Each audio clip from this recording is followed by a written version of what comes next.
High, welcome to back my channel. আমি হচ্ছি তানিয়া, আর আজকে আমি তোমাদের সাথে আরেকটা নিউ ব্লগ নিয়ে চলে এসেছি। আজকে আমি যাবো হচ্ছে কলেজ স্ট্রিট। আমার যে পুরানো বইগুলো ছিল ওগুলোকে বিক্রি করতে। কলেজ স্ট্রিটে গিয়ে বই বিক্রি করলে ভালো দাম পাওয়া যায়, ওই জন্য আমরা কলেজ স্ট্রিট গেছি। ওখানে গিয়ে দেখি একটা মিছিল আসছে, ওর জন্য আমরা যেতে পারবো না। প্রায় 1 ঘন্টা মতো ওয়েট করার পর আমাদের যেতে দেওয়া হলো। ওখানে গিয়ে না আমরা প্রথম আমাদের বইয়ের দোকানটাই হারিয়ে ফেলেছিলাম যে কোনটা ছিল। তারপরে আমরা আবার ব্যাকে এসে দেখলাম এই দোকানটা ছিল। অবশ্য বইগুলো এমনি এমনি নেয় না, বই কেনার স্লিপ থাকলে তাহলেই উনি নেয়। বলতে গেলে আমি পুরো ব্যাগ ভরে বই নিয়ে গেছিলাম। আমার তো ওখানে দাঁড়িয়ে দাঁড়িয়ে আরও কাঁধে ব্যথা করছে, পাও ব্যথা করছে। তারপরে যা হোক করে বইটা বেচার পর আমার একটা শান্তি এলো। তারপরে আমরা গেলাম হচ্ছে ময়দান। ওখান থেকে ময়দানে গিয়ে একদম রিল্যাক্সে বসেছিলাম, ওটা খুবই আমার ভালো লেগেছে। আর এখন যেহেতু কিছুদিন পর কালবৈশাখী ঝড় আসবে, ওই জন্য হাওয়াটা খুব সুন্দর দেয়, ওই জন্য আমি ওখানে খুবই একটা ভালো রকম ফিল করেছি।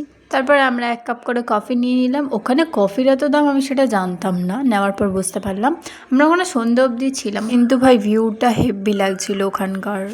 এই রাস্তাটা, তারপরে এই বিল্ডিংগুলো খুব সুন্দর লাগছিল। তারপর ঘরে আমি আসার সময় মোমো নিয়ে এসেছিলাম যাতে আমি খেতে পারি। আর বাইরে যেহেতু ছিলাম, আমার চুলের অবস্থা খারাপ ছিল, এসে আমি ভালো করে ফ্রেশ হয়ে গেলাম।